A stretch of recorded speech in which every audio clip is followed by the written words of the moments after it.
What's going on, America? This is Kevin in Kevin's Corner. And, ran across an interesting speech by Michelle Obama. And you know what I don't understand? I don't understand, when does a politician who's no longer in politics decide to say, you know what, since I'm not running for anything, I can finally be honest. I can finally keep it real. Or perhaps, maybe, just maybe, they believe what's coming out of their mouths. Because I would think after you get out of politics, you have nothing to lose. So you don't have to keep saying things that are maybe motivated by propaganda or simply trying to benefit your party, or maybe set yourself up for a further political run. Now, I'm not sure what she's planning to do, but nonetheless, with speech like you're about to hear, perhaps she's setting it up for a political run. Because see, what I detect is a smidge of identity politics. Now, what do I mean by that?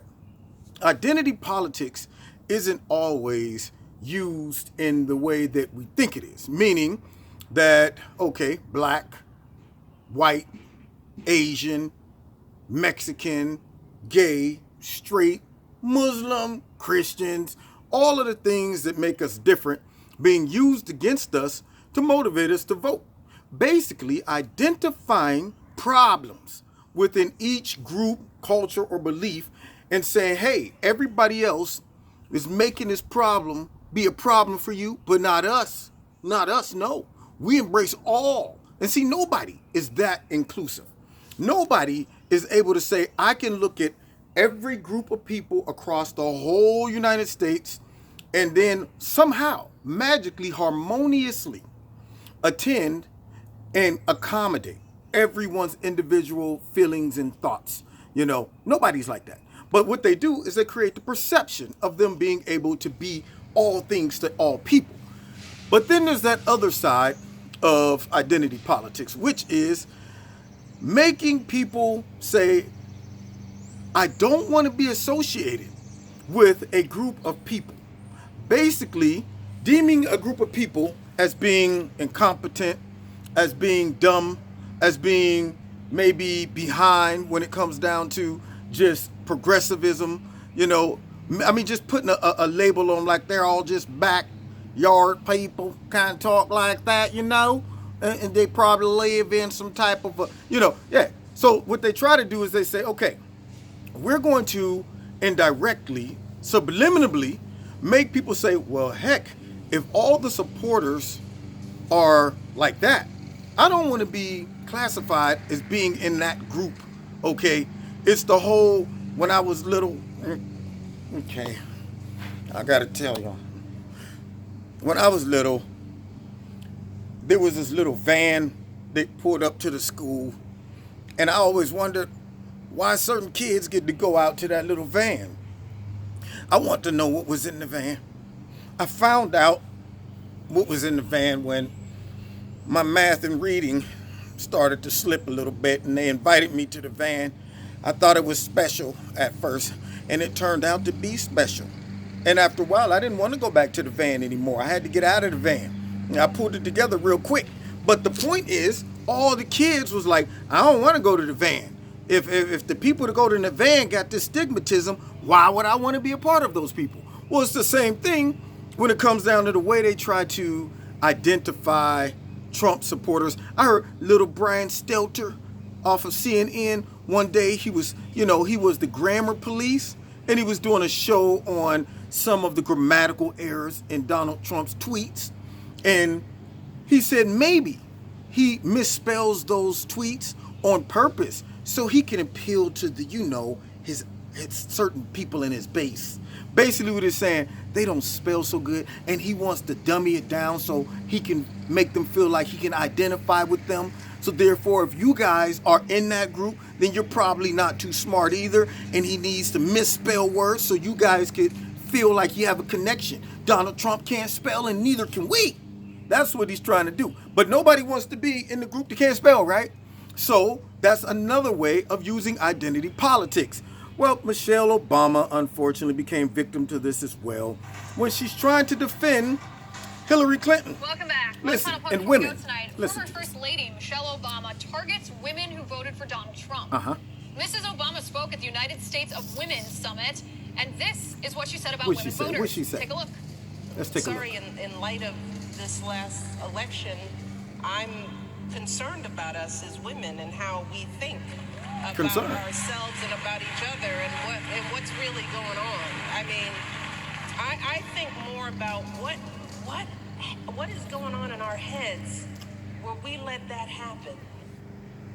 Well, You know what? It's kind of like how conservatives say to themselves, what is going on in people's heads when they voted for the Democratic Party or voted for Hillary Clinton?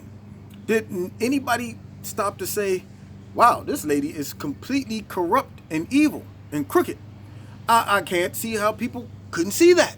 But nonetheless, she breaks it down and says, how could we let that happen? As if the women were responsible for preventing this. Basically, she was saying, you know what? He didn't win. We let it happen. It wasn't that he provided something better, a better product. That's like saying, how do we not sell as many cars? How do we let this happen? Maybe they made a better car than ours. That's why people bought more cars from them than you.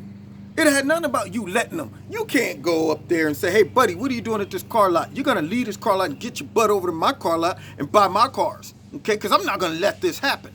People have free will and free choice, at least the last time I checked, in America. I mean, that's all. I'm just saying. I don't know about you. But I don't feel like anybody was responsible for my vote except for me. So for her to just sit back and say, I can't believe we let that happen, once again, subliminally, that lets people know, first of all, it wasn't really Donald Trump who won. It was us making bad choices that let us happen. And then she tried to offend them all and say, what was going on in our heads? Okay, now remember, she can't be talking to the women in the group because, see, they all support, you know, what she's talking about, okay? She's talking about subliminally throwing that message out to all that half of female population in America that voted for Donald Trump. Okay, that's for you. I'm just letting you know. That message was for you. Okay, what else did she say? Let me tell you what's going on in our Let's see what else she choice, said. you said. Yeah, let's Google 30 on. million unborn. Okay, Protect come on, them. get to the next part. Now listen to this. This is good. Person Ready? girls dreaming about. Okay, now she's talking about girls dreaming, and she's saying, dreaming about if we're still there, where yeah, when what are the these young girls going to be qualified dreaming person about? Now, the most qualified person. running was a woman. Okay, so the most qualified person running was a woman. But see, here's my thing. That's news to me. That is news to me. My question is this. What makes you qualified? Is it just because you're a woman? See, or is it just because you got more time in office than the other person? I mean, can we take into account common sense? The ability to look at situations, evaluate them, and make some great deductive reasoning choices that benefits people. One thing that I loved about Donald Trump is he said, you know, our politicians are dumb. Like, for example, the nuclear deal. Who does that? Who says, I'm going to give you everything up front, okay, and I'm going to trust you going to do your part on the back end? That doesn't sound like a smart politician to me. So just because the people who made that deal had been in politics for so long, you know, you ain't giving me much faith. You know, I'm going, man, I'm not a politician, but I wouldn't have made that deal. So how are you more qualified than me? Is it just because you got some degrees and a little bit of experience, but a bad track record? Okay, when you look at Trump and his business dealings and his success, he built his billions, you know, going old school. Started a company, negotiated, wheeled and dealt, you know, dealing with funky politicians, you know, dealing with all the regulations they probably put in and lacing their pockets and playing the games that they put in place. How did they make their millions? Off the people. Passing policies that, you know, line their pockets, making sure they cut deals and do little back favors for people. Yeah, how did Hillary Clinton make her millions? They ain't got no product. They don't sell no t-shirts. They ain't got no records out.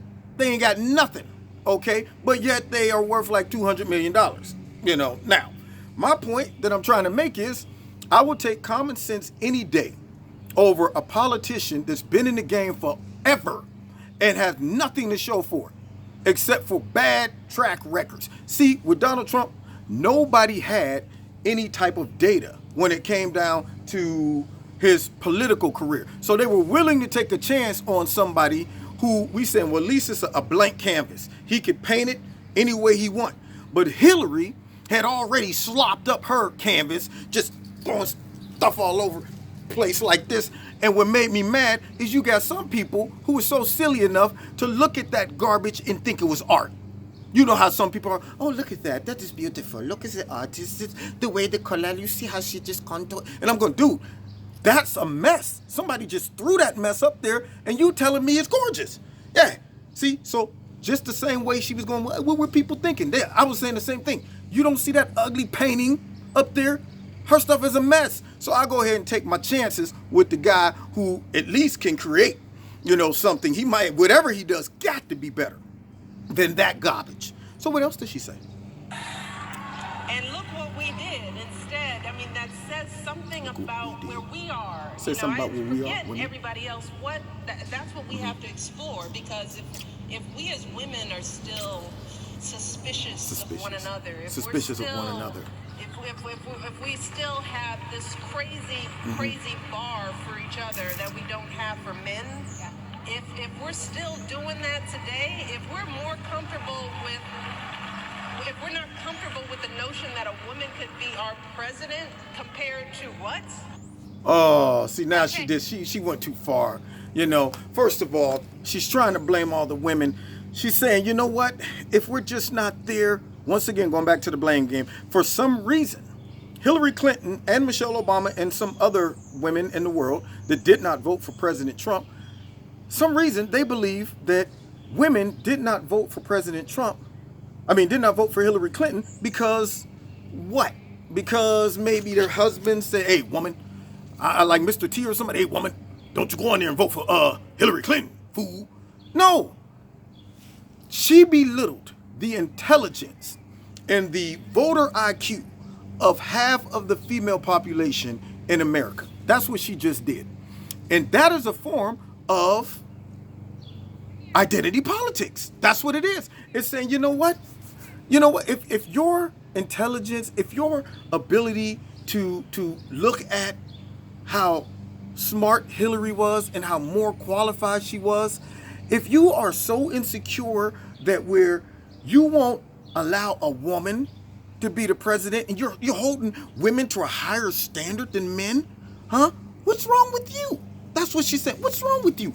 All of you women out there who didn't vote for Hillary, something must be wrong with you. So you must reevaluate the things that you think about in your decision making, okay? The stuff on the inside, okay? Because it couldn't have been because you would have voted for any woman besides Hillary. Because let me just go ahead and I guess this is a secret I'm going to tell all the liberals and the politicians who's still out there pushing that phony narrative. Listen, let me get in close. I would have voted for a female president, just not that one. She was horrible.